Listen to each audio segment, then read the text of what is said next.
அச்சம் என்றால் என்ன? அதை தவிர்த்து எப்படி வாழ்வது? இது அவர் ஒருவரின் கேள்வி மட்டுமல்ல, இது அனைவரின் கேள்வியும் கூட.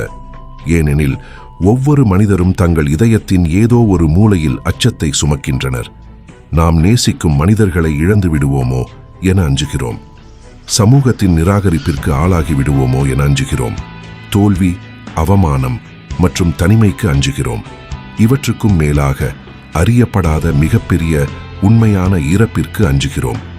ஓஷோ, அச்சம் ஒருபோதும் நிகழ்காலத்தை பற்றியது அல்ல. அது எப்போதும் இன்னும் வராத எதிர்காலத்தை பற்றியே இருக்கும். நாளை என்ன நடக்குமோ என்று மனம் கற்பனை செய்கிறது. அந்த கற்பனையே இன்றைய அச்சமாக மாறுகிறது. நீங்கள் கடந்த காலத்தில் வாழும்போது குற்ற உணர்ச்சி உங்களை பின்தொடர்கிறது. நீங்கள் எதிர்காலத்தில் வாழும்போது அச்சம் உங்களை பின்தொடர்கிறது. ஆனால் நீங்கள் நிகழ்கணத்தினுள் நுழையும் போது அச்சம் மறைந்து விடுகிறது. ஏனெனில் இப்போதே இந்த ஒரு மூச்சில் எந்த ஆபத்தும் இல்லை, வாழ்க்கை மட்டுமே உள்ளது. ஓஷோ அச்சம் ஒரு எதிரி அல்ல என்று விளக்கினார். அது அன்பின், நம்பிக்கையின் இல்லாமை மட்டுமே.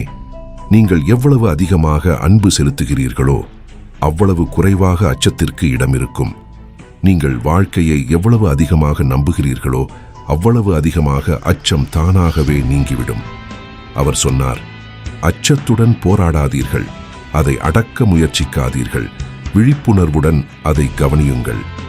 நீங்கள் ஓடாமல் உங்கள் அச்சத்தை நேரடியாக பார்க்கும்போது அது ஒரு நிழல் மட்டுமே என்று புரிந்து கொள்வீர்கள். அதற்கு சொந்தமான பொருள் எதுவும் இல்லை. இந்த உண்மையை நீங்கள் உணரும் கணம் அந்த நிழல் கலைந்துவிடும். நாம் அச்சத்திலிருந்து விலகி ஓடும்போது மட்டுமே அது வலிமையாக நிலைத்திருக்கிறது. ஆனால் நீங்கள் அமைதியாக அதனுடன் அமரும் நாள் அது தன் ஆற்றலை இழந்துவிடும். அச்சம் ஒருபோதும் நிஜமானது அல்ல, உங்கள் மனதின் பிரதிபலிப்பு மட்டுமே என்பதை நீங்கள் உணர்வீர்கள். அப்போதுதான் சுதந்திரம் தொடங்குகிறது. அச்சமின்றி வாழ்கிறோம் என்றால் ஆபத்துகள் மறைந்துவிடும் என்று அர்த்தமல்ல. மாறாக நீங்கள் அத்தகைய பிரசன்னத்துடனும் அத்தகைய நம்பிக்கையுடனும் வாழ்வீர்கள்.